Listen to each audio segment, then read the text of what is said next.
Hey everybody, welcome back to RPG Imaginings. I received a package in the mail today, and this is from Lightning Source, and I think I know what this is. And so gonna go ahead and give it an open and share it on screen because we haven't featured a product like this on the channel for a while. And I always want to keep all of you aware of what fun things are coming out in the world of Call of Cthulhu and Lovecraftian horror role-playing, cosmic horror. And so, if I can just get this open, we should be in good shape. I'm kind of at an awkward angle here because I have to, avoid the tripod. And so yeah, oh, I got it. Fear not. Okay, we got it. So what have we here? Well, first of all, we have a packing slip, so I want to remove that swiftly so we don't get any address going on. And then in green on the back, very interesting. And then on the front, we have Bayt Al Azif issue 4.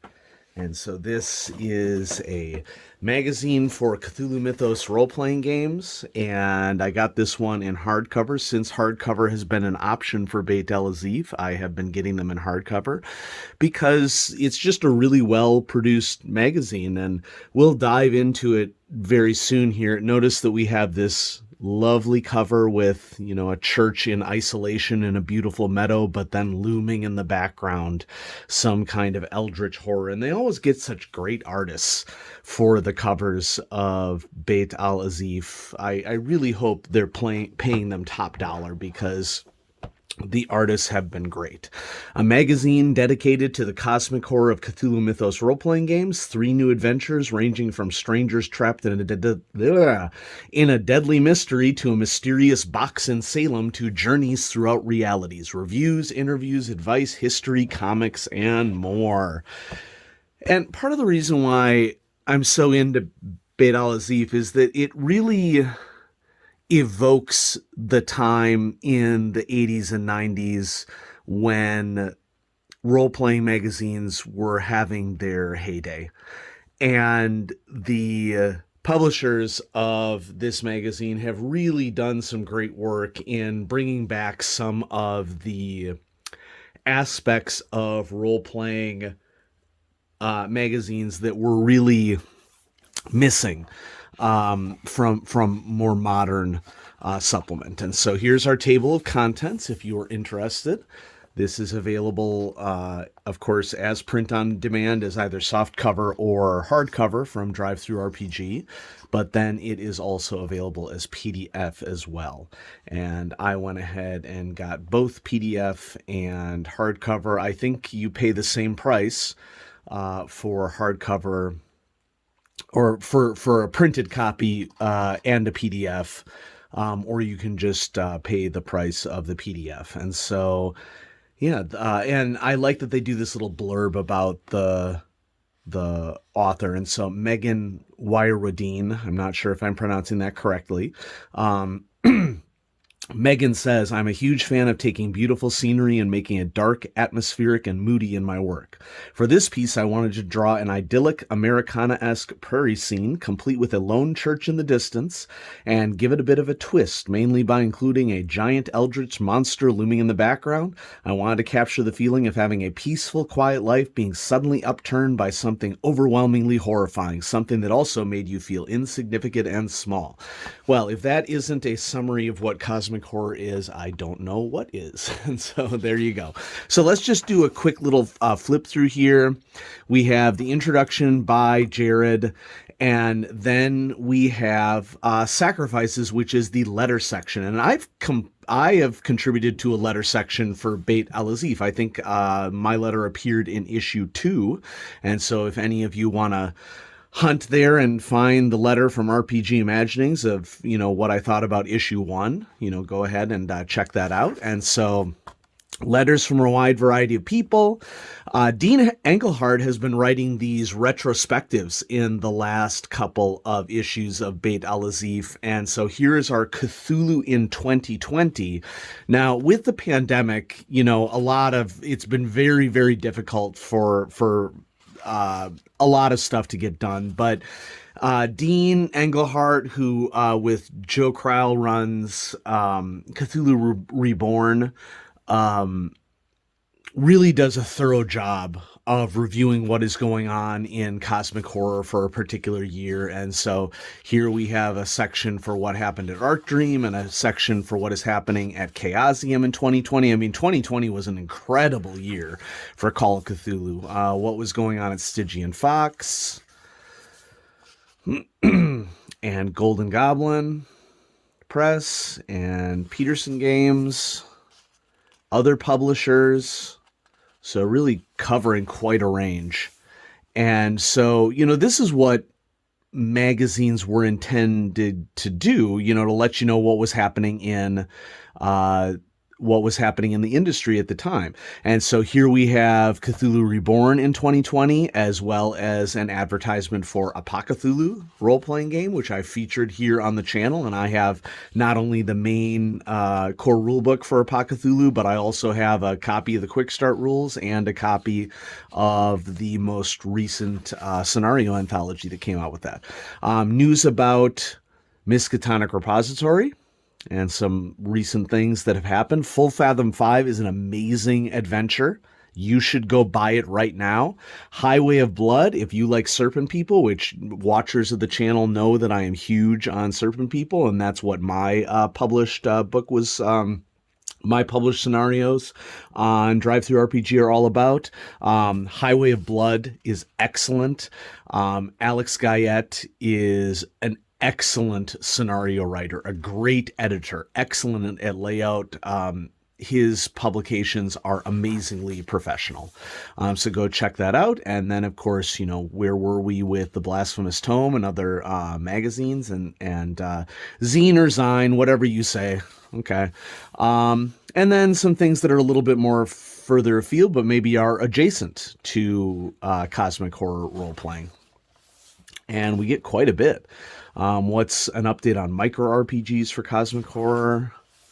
Wow. Dean, you did an amazing job with this, just like you always do. New Kickstarters that are on their way. Journal de Indochine has been released. We are still waiting on Britannia and Beyond. And so, yeah, that's a really good retrospective of what 2020 was like.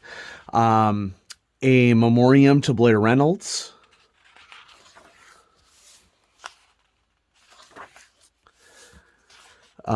This is something that's been really interesting in the magazine that I've really appreciated. One of the most influential scenarios, sort of an overview and review of Trail of the Loathsome Slime, which is definitely worth checking out.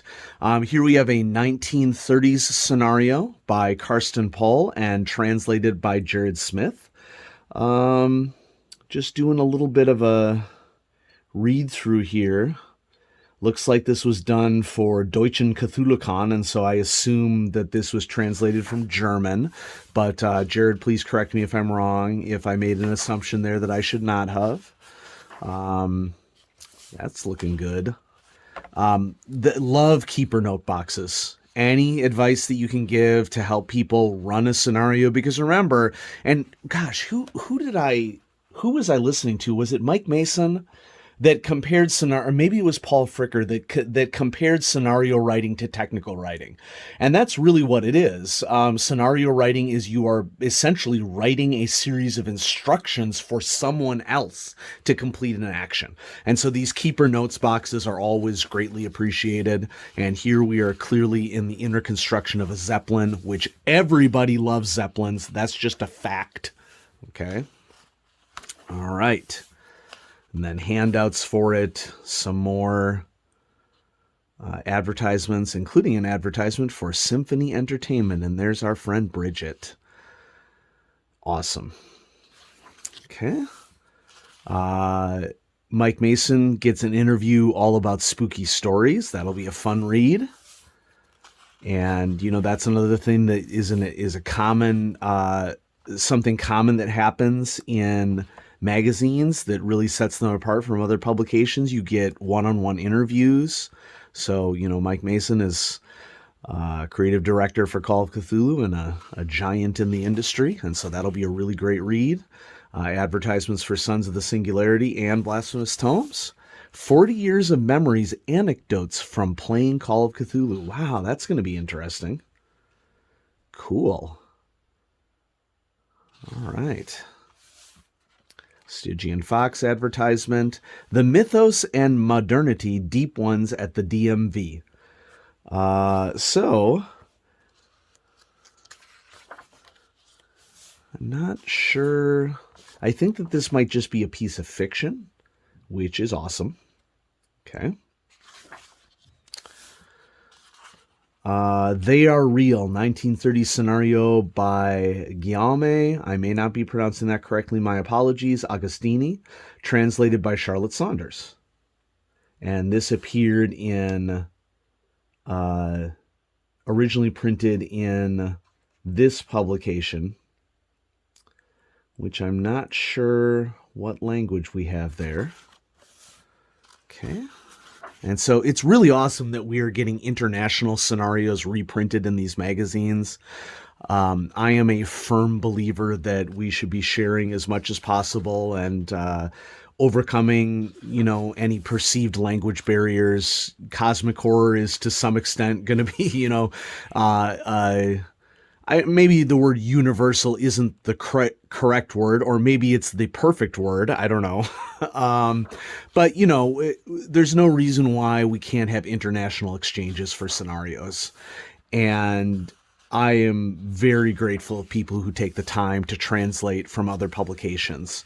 And so now we have, this great crew of gamers from Poland and Japan and Brazil, Germany, communities from all over the place who are contributing to Call of Cthulhu. Huge Swedish community for Call of Cthulhu. Blood-Curdling Streams, a roundtable with London Carlisle, Rena Haynes, and Virginia. And for those of you who are not aware, London Carlisle is a huge streamer.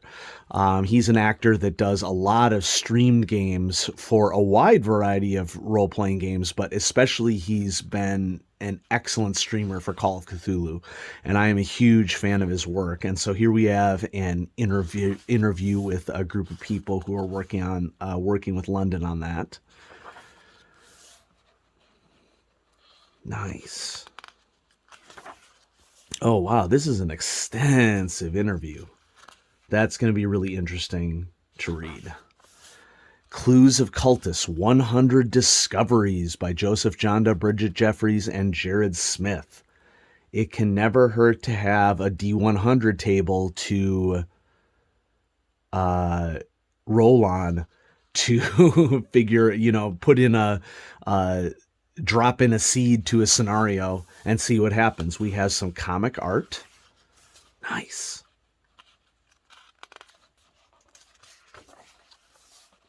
Never-Ending Darkness, the history of Cthulhu in Finland. Awesome. So I just mentioned Sweden. How about we rock some Finnish Call of Cthulhu as well? Love it. Ooh, can't wait to read that article. Because, folks, there are people who play Call of Cthulhu and Cosmic Horror role-playing all over the world. The Box of Sathla, a 1920s scenario by Sami Koskinen, translated by Teppo Toivonen, and my apologies for pronunciations there. Oh gosh, it's just, there's an international translation theme here from other magazines, and I love it. Okay, because, I'm just grateful to be able to get exposure to what people in different countries are thinking about the game that, we love and play. And so that is awesome. Handouts. And then we have our contributors blurb, where you can learn about the people involved. Awesome. There it is.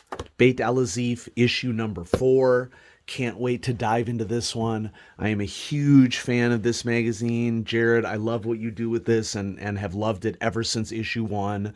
And, frankly, I can't imagine the work that must go into producing a magazine like this. And the fact that we've had 4 great issues of this publication, I hope we have many more.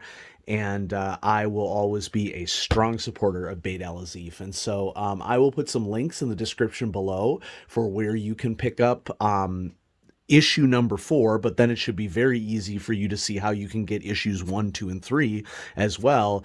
And if you miss the role-playing magazines of the 80s and 90s, I highly recommend that you check out Bayt Al Azif. It is the closest that you are going to get in modern times to the same sort of feel that we had, back in the day. And so there you go. Bayt Al Azif, issue number 4. Thanks everybody for watching. I will have more great stuff coming out for you on RPG Imaginings soon. Have a great evening. Bye-bye.